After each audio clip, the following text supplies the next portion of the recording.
I know I'm kinda late. Who reviews a phone after its successor is out? Calm down guys, the Realme XT is not really a successor. Ouch, bit my tongue. It's kinda like the Pro model of, and it's gonna cost at least 1000 or 2000 rupees more, probably. So the Realme X is gonna stay relevant in the market for a few more months at least, but is it the right phone for you? This review will answer that and every possible question you might have in mind regarding the phone. My name is Ashwin Sundar, this is Technology Jock. Guys, my review schedule has been crazy the past 1 month. With so many phones launching in a short span of time, it's getting really tough. So I'd really appreciate it if you hit the subscribe button and the bell icon.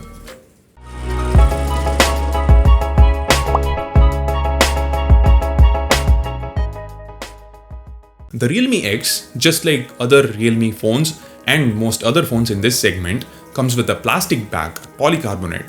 But I guess it's totally fine because number one, it looks so damn good. And number two, it's quite durable. I've been using it for almost a month without a case. Now this phone went through some unplanned drop tests and it survived quite comfortably. The buttons are also quite sturdy, they don't wobble at all. Of course, since this is plastic, it tends to get scratched quite easily, but surprisingly, the smudges and those minor scratches are not visible at all. The phone looks good all the time. The Realme X doesn't come with a pre-applied screen protector. Even if it did, I would suggest you go for a tempered glass from our sponsor Glazed Ink, which is something more durable. What's special about Glazed Ink is that they make these genuine curved tempered glasses with actual 2.5D curved glass along the edges, so you wouldn't have to deal with that ugly, awkward gap that you get from installing most other tempered glasses in the market. They are available for a lot of other phones as well, including the OnePlus 7, Asus 6Z and so on. So do check out Glazed Ink, link in the description. You can use the promo code TJOCK to get 10% discount on your purchases. Realme has also provided a transparent case in the box in case you're still quite paranoid about the build quality. It fits really well and it even protects the display because the edges of the case, the lip, kind of protrudes. So the case takes the hit even if the phone hits the ground face first or display first. Speaking of display, the Realme X has a huge 6.53-inch AMOLED display with support for HDR. Beautiful representation of colors. The colors look good even if you look at the display from an angle. There is no color shift. Those deep blacks make it better and HDR videos on YouTube look great. The reason I specifically mentioned YouTube is because unlike on the K20, K20 Pro, you can't play HDR videos on streaming apps like Netflix. Forget HDR, you can't even stream in HD or Full HD on those apps despite the fact that the display resolution is Full HD and the phone is Wideband L1 certified. The phone has to be whitelisted by those streaming services probably. Usually it happens in a few weeks after launch, but it's been over 1.5 months and for some reason HD streaming is still not supported. If you don't do a lot of streaming though, this display is perfect. It's truly edge to edge. The selfie camera now pops up from inside the phone. It can be used for face unlock and it's faster than the K20 Pro's pop-up camera for face unlock. But I still wouldn't recommend it because the in-screen fingerprint scanner is super fast. It's easily the fastest in-screen fingerprint scanner on a phone at this price. Now the huge screen size also means the phone itself is huge and it's not single-handed friendly, not even for someone with huge hands like mine. I found myself using it with two hands more often than not. It's almost as big as the OnePlus 7 Pro. The good thing, it feels considerably lighter than the 7 Pro despite the pop-up camera mechanism. The single down-firing loudspeaker is reasonably loud. The audio quality is really good. The audio via the headphone jack is also really good. It doesn't get very loud though. The earpiece audio is perfect, super crisp and clear. Even WhatsApp voice call sounded really good. Now inside the phone, there's a Snapdragon 710 chip running the show. It's the same chip found inside the Realme 3 Pro, which is fine. But just a month after launching the Realme X, they launched the Realme 5 Pro with the Snapdragon 712 chip. Now the 712 chip is only marginally better, not even 5% faster, even on paper. And in practical usage scenarios, needless to say, you can't really notice much of a difference. But the hierarchy has a flaw. Why not 712 chip for the Realme X?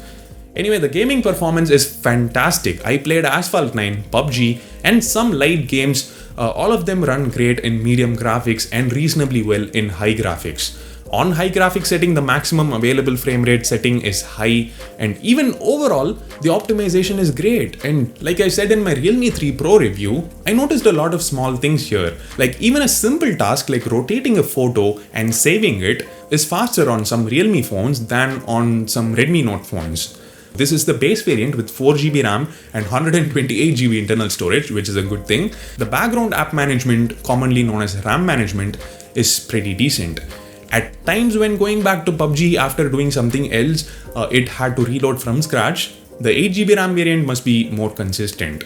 This one's not bad, but not optimal either. If there are 5 or 6 apps in the background and the last one is PUBG, then it might reload from scratch. Now the 710 chip might not be the most powerful in the segment, but it's a 10nm chip, so it's super efficient, which means it does not heat up easily while gaming.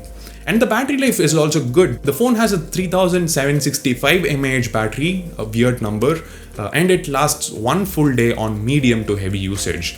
By that I mean, unless you play high-end games, high graphics games for 2 hours or more, the battery will last a day. Using social media, WhatsApp, YouTube, Netflix for a few hours combined should be fine, totally fine.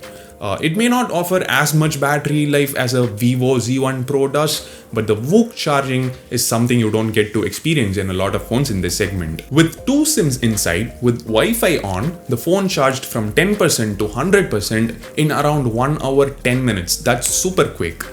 Now the one clear downside of this phone is probably ColorOS. Let me clear things up. ColorOS is not all that bad. The user interface has become a lot better in the past 1 year. Let me split this into 2 parts. Number 1, the things I like about ColorOS. It's super snappy. I really never saw any kind of lag in the user interface, and that's despite the software being heavily loaded with so many features. We have gestures and motion shortcuts. There is this feature, say you're on loudspeaker during a phone call. The phone automatically switches to the earpiece when you bring it close to your ear. Now I know it sounds very simple, but in real life it makes for a really good experience. On other phones you need to tap the loudspeaker toggle and then bring it close to your ear, and in that time you will miss something that the other person is saying. So this is very convenient. So things like this have been given a thought by Realme. Number 2, what I don't like about ColorOS. There is just way too many first-party and third-party apps like Realme Community, Realme Store, Daily Hunt, NewsPoint, etc. And unlike on Redmi and Honor phones, you can't delete them all at once. You can only delete them one by one. And while there are no full-fledged ads, I did come across these hot apps and hot games folders, icons rather. They're basically promotions and they're non-removable. And while there are a lot of features available in this skin, it's kinda hard to find them in settings. For example, the Realme X has the always on display feature, but you can't search for it exactly that way because in ColorOS, it's called off-screen clock. And look at this, convenience aid, night shield, why? ColorOS definitely has something against the regular generic names. And this thing called Smart Sidebar is okay, but in 2019, it's not really a desirable feature. They could stuff half of these in the notification panel, quick settings, and the remaining half in the app switcher. So overall, it's definitely not the perfect skin, but hold on. Realme is already working on Realme OS, which they say is close to stock Android. And once it is released, the Realme X will definitely get it. Anyway, last but not least, let's have a look at the camera performance. The Realme X has a dual camera setup, a 48 megapixel primary camera with IMX586 sensor and a useless 5 megapixel depth sensor. So basically it's just a single camera. And it performs amazingly well in both daylight and low light.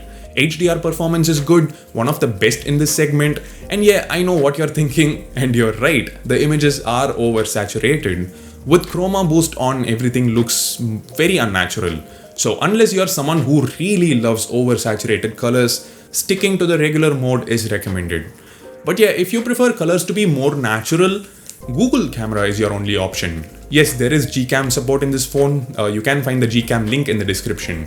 And you can take that option gladly. The Gcam pictures are much better, especially in low light and indoors. Realme software processing kind of messes up when the lighting is not that good. Of course, when you compare a stock camera app to Gcam, stock cam is not gonna look great, but Realme does deserve an applause for getting the new nightscape mode right. It brings out the details in both shadows and highlights really well. So nightscape mode gets a thumbs up from me. Of course, I still prefer night side, but in case you wanna click an image quickly, well, nightscape is much faster than night side. Also, in case you're curious about these technical camera terms, check out this video. I've explained everything very simply.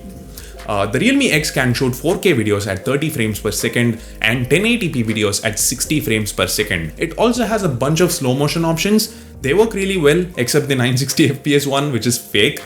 Next up, selfie camera performance. These are from the 16 megapixel pop-up camera. Well, selfies are not Realme X's forte. The colors are natural, which is a great thing. The dynamic range is also reasonably good, but the detail levels take a hit. The selfies are not very crisp. Weirdly, I found the Realme 3 Pro selfies to be better. So, time for verdict. We need to keep the Realme 3 Pro and Realme 5 Pro in mind because the Realme X is not that much better. Let's have a look at everything. Performance, Realme 5 Pro is slightly better. Software experience, obviously the same. Cameras, Realme 5 Pro has an ultra-wide camera and a macro camera. The Realme X only has a single functional camera. Battery life, the Realme 5 Pro has a larger capacity battery. Let's also not forget we are losing the dedicated micro SD slot on the Realme X. So what are the things the Realme X is better at? We are paying 3000 rupees more for it, right? Well, a larger display, true edge-to-edge display without notch, AMOLED panel which is awesome, in-screen fingerprint scanner which is great, but it's still only as fast as the capacitive scanner on the Realme 5 Pro, and Gorilla Glass 5 versus some old version of Gorilla Glass on the 5 Pro. So most of the differences are related to the display. Plus you get 128GB storage with the base variant. The Realme 5 Pro's 128GB variant is also 17,000 rupees, but it has 8GB RAM. So depending on what exactly you want, the Realme 5 Pro could be better value for your money.